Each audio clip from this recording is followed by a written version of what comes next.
Everyone, good morning. Welcome back to my channel Jhuma De. আবার চলে আসলাম new আর একটা ব্লগ নিয়ে। আজ দিনটা এখন থেকে শুরু করলাম। আর সকাল সকাল আমার কাণ্ডকীর্তি দেখো কি করেছি।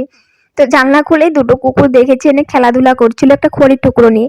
ভাই পুরো ঘুমিয়েছিল, তো ভাইকে আমি ডেকে ডেকে উঠিয়েছি ঘুম থেকে। ওঠানোর পর বলছি, দেখ ভাই কি সুন্দর দুটো কুকুর এখানে খেলাধুলা করছে, যা না যা গিয়ে নিয়ে আস গিয়ে। তারপর না ওই আমার কথা মতো উঠেছে, উঠে গিয়ে আবার ওয়ালটা পার হয়ে যাচ্ছে। তো ওরও না কুকুরের বাচ্চা অনেক পছন্দ, আমারও। তো দুটো কুকুর বাচ্চা দেখে পছন্দ হয়ে গেছে, কালারটিও অনেক সুন্দর ছিল আর বাচ্চাটাও তো ভালো লাগছিল, খেলছিল যে। তারপর ওকে ও গিয়েছে, তো যাওয়ার পর ভয়ও করছিল যে দিদি কামড় দেবে, একটু বড় হয়েছে, একটু বড় ছিল আবার বাচ্চাও ছিল না এত। তারপর বলছে কিচ্ছু হবে না, একটু আদরে করে তারপর নিয়ে আসবি গিয়ে। তারপর তবু সামনে পর্যন্ত গিয়েছে, যাওয়ার পরে গিয়ে দেখে কুকুরের গলা তো ওটাতেই রশি লাগানো আছে, মানে অন্যের কুকুর এগুলো ছেড়ে দিয়েছে একটু খেলাধুলা করার জন্য। তারপর কি আমাদের ভাইকে আজও কুকুর মিললো না।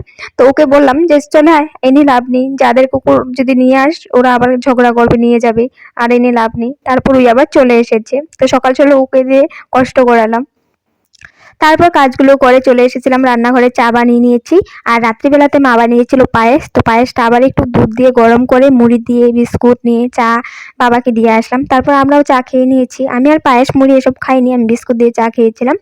তারপর রোদ্রে গিয়ে একটু বসে আছিলাম। তারপর এই যে মাখইটা দেখছো মায় উঠাচ্ছে, তো দুটো মাখই দিয়েছিল, একটা কারখানা ঘরে চুলার আগুনে পুড়ে খেয়েছিল সবাই। তারপর একটা মা রোদ্রে দিয়ে দিয়ে শুকিয়েছে, পপকর্ন হবে ভালো করে শুকিয়ে নিলে কিন্তু। তারপর আবার ভাই বাজারে চলে গেছিল, বাজার থেকে মাছ নিয়ে আসলো, তো আমি চলে আসলাম রান্নাঘরে, রান্না বাড়া করবো, মাছগুলো ক্লিন করলাম। তো ওটাই আর তোমাদের সাথে আজ ব্লগে শেয়ার করব। তো আমাদের না আগে অনেক আগে আমি ব্লগ করার অনেক আগে কুকুর একটা ছিল, ছোট বাচ্চা থেকে আমরা পেলে ধুলে বড় করেছিলাম। তারপর বড় হয়েছিল, তারপর আমরা যেভাবে যেটাই বলতাম, বাইরে থাকতো কুকুরটা, ঘরে আসতো না, লোকাল কুকুরই ছিল। তো অনেক কথা শুনতো, যে যখন যেটা বলতাম ওটাই বুঝতো, সবকিছু করতো। আর কিছু শব্দ পেলে বা কেউ আসলে একদম কামড় দিত না কাউকে, কিন্তু খাও খাও করে শব্দ করতো, আমাদেরকে ডাকতো। তারপর এরকমই আমাদের একদিন এক কাপড় জামা সব মেলে দিয়েছিল, একটা গরু বাড়িতে এসেছিল। গরুটা আসার পর ওই তো চিল্লাচিল্লি করেছে, খাও খাও করে ধরেছেই, কামড় দেয় না কিন্তু। তারপর গরুটা দৌড়ে যাওয়ার সময় আমাদের একটা রুমালের টুকরাই হবে, রুমালেই গরুর শিং থাকে, তো শিঙে বেজে গরুর সাথে চলে গেছে। তো কালুকে বলেছে, কালু চিল্লান দিয়ে বলেছি যে আমাদের রুমালটা চলে গেছে গরুর সাথে। তো আমাদের যাওয়ার আগেই আমাদের কালু আগে আগে চলে গেছে, গরুর আগে আগে গিয়ে গরু তো ভয়ে আগে আগে গেছে, গরু ভয়ে দৌড়াদৌড়ি করছিল, তো তো মাথা থেকে পড়ে গেছে। আমাদের কালু কি করেছিল জানো, ওটা মুখে করে নিয়ে এসেছে, আমাদের হাতে দিয়েছে এনে, এরকম ছিল। তার জন্য অনেক মিস করি। তো কুকুরটা আমাদের কালুর কি হয়েছিল ওটা বলি। তো আমাদের দুধ ব্যাপারী কাকুরগুলো তো রোজ সবসময় আসে, আসার পর তো মাঝে মধ্যে ওদের সাথে আবার চলে যায় বাজার রাস্তাঘাট পর্যন্ত, রাস্তাঘাট মেন রুট পর্যন্ত যেত না, অল্প রাস্তা গিয়ে আবার চলে আসতো আমাদের ঘরে। তো আমার বাবারা যখন যেত আবার মেন রুট পর্যন্ত অল্প একটু যেত, আবার ভাইয়ের সাথে চলে আসতো নিজে নিজে, একটুকি ঘোরাঘুরি ছিল, কিন্তু মার্কেট পর্যন্ত কেউ সাথে যেত না। তো আমাদের দুধ ব্যাপারী কাকুদের ঘর অনেক দূর, সাইকেল নিয়ে আসে, দুধ নিয়ে আসে।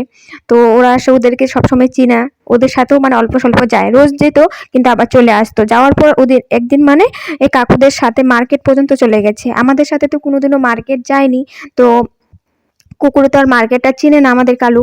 তারপর মার্কেট পর্যন্ত গিয়েছে, তো কাকুরা দেখেছে, তো কাকুরা যদি ঘরে নিয়ে যেত বেশি ভালো হতো, কিন্তু ঘরে নিয়ে যায়নি।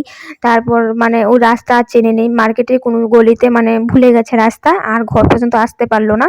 তারপর অনেক খোঁজাখুঁজি করেছি কিন্তু আর পাইনি, অন্য কুকুরদের সাথে মিলে গেছে, অন্য গলিতে হয় চলে গেছে, তারপর আর পাওয়া যায়নি। তো আর এরকমই, তারপর থেকে আর কুকুর পালা হয়নি। তবু একটা বাচ্চা কুকুর আনা হয়েছিল, তো ওই কুকুরটাও একদিন চলে গেছে পরে, আর আমাদের কুকুর কেউ আনে না। এগুলো জিনিসের প্রতি মায়া চলে আসে, চলে গেলে কত খারাপ লাগে না, তোমরা তো জানোই। তবু ইচ্ছে করে পালি, ভাইদের বাবাদের সবাইকে বলে একটা কুকুর কিনে এনে দেওয়ার জন্য, এনে দেয় না কেউ। তো লোকাল কুকুরই খুঁজি, যদি পাই তবে পালবো। তো ওটাই আর, তার জন্য আমরা অনেক পছন্দ করি ভাই আমি, তার জন্য লোকাল কুকুর খুঁজি। তো যাই হোক, এখন রান্না বাড়া করছি, তো বেগুন ভাজা করব, মাছ ভাজা করছি, তারপর ভাতটাও বসিয়ে দিয়েছি। কি কি রান্না করছি সবকিছুই তোমাদের সাথে শেয়ার করছি, ব্লগটা স্কিপ করো না, দেখতে থাকো।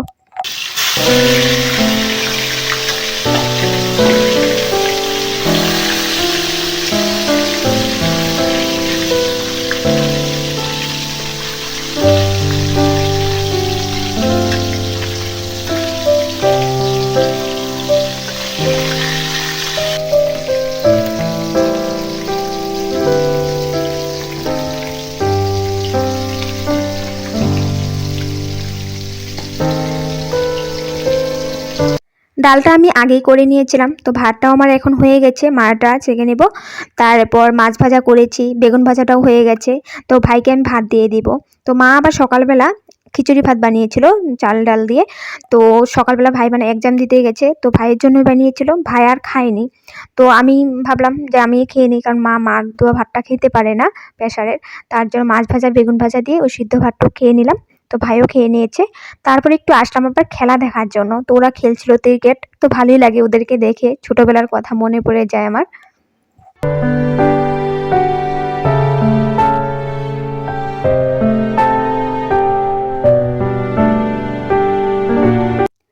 ক্রিকেট খেলা দাঁড়িয়ে দাঁড়িয়ে দেখছিলাম, তারপর দেখি আমার মোবাইলে একদমই চার্জ ছিল না। তারপর মোবাইলটা চার্জে লাগিয়ে আমি চলে গেছিলাম আবার রান্নাঘরে মাছের ঝোল টুক করার জন্য। তো আজ মাছের ঝোল রেসিপিটা তোমাদের সাথে আর শেয়ার করিনি। তারপর আমি বানিয়েছিলাম গাজরের হালুয়া। তো আমার ভাই গাজর আনলেই বলে যে গাজরের হালুয়া করবি, ওই গাজরের হালুয়া খেতে অনেক ভালো পায়, তার জন্য গাজরের হালুয়া করছি। তো আগেও আমি তোমাদের সাথে গাজরের হালুয়া শেয়ার করছি, তো আজ আর যেহেতু অন্য কিছু আর শেয়ার করলাম না, তো তার জন্য আমি গাজরের হালুয়াটা আবার তোমাদের সাথে শেয়ার করছি। আজ একটু অন্যরকম করেও করবো, আবার দেখে নাও। দেখো আমি কি কি নিয়েছি গাজরের হালুয়া করার জন্য। গাজর নিয়েছি, বাদাম, কিশমিশ, দুধ। তো আমি আজ গাজরের হালুয়াটা একটু অন্যরকম করছি, মানে প্রেসার কুকারটা গরম হয়ে যাওয়ার পর আমি ঘি দিব অল্প একটু, আগে অনেক ঘি দিয়ে বানিয়েছিলাম, তো আজ ঘিটা আমি অল্প একটুই দিব। ঘিটা গরম হয়ে যাওয়ার পর আমি গাজরগুলো দিব। গাজরগুলো আগে আমি অনেকটা ভাজা করে তারপর বানিয়েছিলাম, তুমি ওরকমও বানাতে পারো, আজ একটু অন্যরকম বানাচ্ছি তার জন্য বলছি। তো ঘিটা গরম হয়ে যাওয়ার পর আমি গাজরগুলো দেব।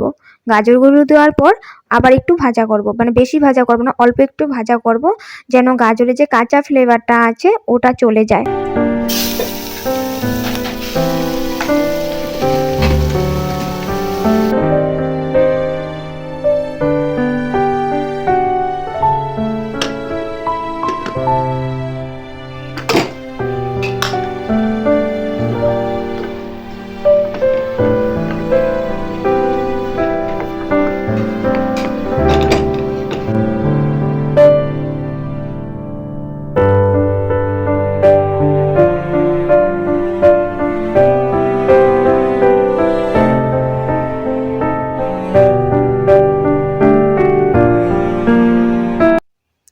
গাজরটা অল্প একটু ভাজা হয়ে যাওয়ার পর আমি দিয়ে দিয়েছিলাম দুধটা। তো আজ আমি প্রেসার কুকারটা ঢাকনাটা দিব ঠিক, কিন্তু সিটি দিব না। আগে আমি যখন দুধ দিয়ে সিটি দিয়েছিলাম ওটাই অন্যরকম হয়েছিল। তো আজ আমি সিটি না দিয়ে মানে ঢেকে ঢেকেই বানাবো, কিন্তু সিটি দিব না। তো ওটাই তোমাদের সাথে শেয়ার করছি কীরকম হয়, দেখো।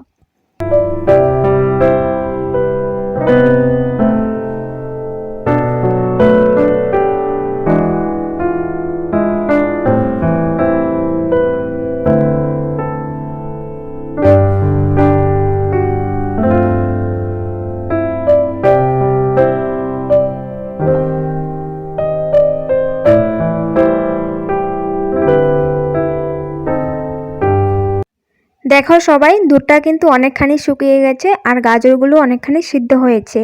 তো এখন আমি 1 ফুটো নুন দিব, কারণ যতই তুমি মিষ্টি জিনিস করা হালুয়া বানানোর সময় তো একটু নুন না দিলে ওটার কিন্তু টেস্ট লাগে না, তার জন্য একটু নুন দিয়েছি। আর এখন একটু চিনি দিচ্ছি। তো মিষ্টির পরিমাণটা আমি একটু কম দিই, তোমরা চাইলে একটু বেশি করে দিতে পারো।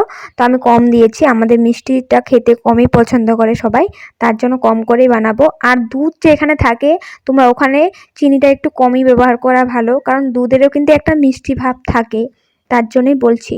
তো কি সুন্দর কালার হয়েছে দেখো।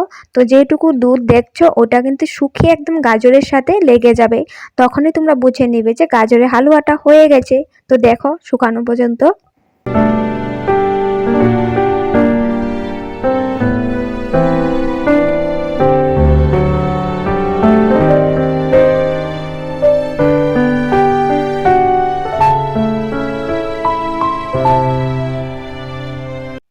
দেখো সবাই, দুধটা কিন্তু অনেকখানি শুকিয়ে গেছে। তো এখন আমি ড্রাই ফ্রুটগুলো দিয়ে দেব। ড্রাই ফ্রুটগুলো, বাদামগুলো আমি একটু জিরি করে কেটে নিয়েছি, কারণ যখনই মানে হালুয়াটা খাবে বাদামগুলোর সাথে মিশে থাকবে, তো মুখে পড়বে, ভালো লেগে যাবে খেতে। তার জন্য আমি একটু গুঁড়ো করে নিয়েছি আর একটু গুঁটোও রেখেছি উপরে সাজিয়ে দেওয়ার জন্য। দেখো একদমই শুকিয়ে গেছে দুধটা, আজ একটু ঝরঝরে হয়েছে, তার জন্য আজ আমার স্টেপটা এরকম করে তোমাদের সাথে শেয়ার করলাম। তো অনেক সময় তো তোমরা দেখো ওটা একটু মাখা মাখা একটু অন্যরকম হয়, আজ একটু ঝরঝরে টাইপের আমি হালুয়া করেছি।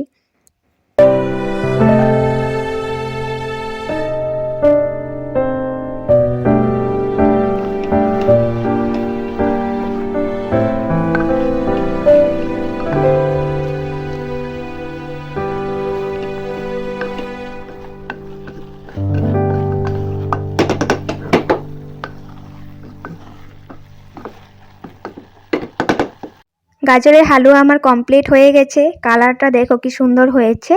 আর আমি ড্রাই ফ্রুটগুলো দেওয়ার পর একদম ভালো করে মিশিয়ে দিয়েছি যেন সবার মুখে পড়ে, খেতেও ভালো লাগে তার জন্যই। তারপর মাকে বললাম মোবাইলটা একটু ধরো, আমি নামাই, ভিডিওটা করো। তো মা একটু ধরলো মোবাইলটা, তার জন্যই নামানোটা তোমাদের সাথে শেয়ার করতে পারলাম, কারণ এক হাত দিয়ে মোবাইলটা ধরে আরেক হাত দিয়ে তো নামাতে পারবো না, এটা জানোই, তার জন্যই। আর তো দেখো কি সুন্দর ঝরঝরে হয়েছে, খেতেও কিন্তু দারুণ টেস্ট। আর এটার সুগন্ধ মানে চারোদিকে ছড়িয়ে যাচ্ছে, দূর দূরান্ত পর্যন্ত এটার সুগন্ধ বেরিয়ে যাবে। কারণ গাজরের হালুয়ার মানে গন্ধটা তোমাদেরকে আর বলে বোঝাতে পারবো না, যারা বানিয়েছো যারা খেয়েছো তারাই জানবে। তো অনেক সুন্দর হয়েছে দেখতেও লুকটা, আর খেতেও কিন্তু দারুণ টেস্ট হয়েছে। আমার ভাইয়ের তো অনেক ভালো লাগে খেতে। তারপর কি, ব্লগ করব না বলেও তোমাদের সাথে ব্লগ শেয়ার করি, অনেক কষ্ট করে ব্লগগুলো করি, তোমরা তো দেখছোই ভিউজই হচ্ছে না, তবুও কষ্ট করে যাচ্ছি। কারণ ইউটিউবের সাথে না একটা কিরকম যেন হয়ে গেছে, না করলেও ইউটিউব ভালো লাগে না। মানে 2-3 দিন পরে করি তবুও ভালো লাগে, কিন্তু একদমই না করলে যেরকম কিরকম একটা খালি খালি মনে হয়, যে কি জানি বাদ দিয়ে দিয়েছি, কি জানি হয়েছে এরকম মনে হয়, তার জন্যই আবার করেছি ব্লগ। তো ভালো লাগলে লাইক শেয়ার করে দিও, আবার আসবো নেক্সট ব্লগ নিয়ে। Bye bye.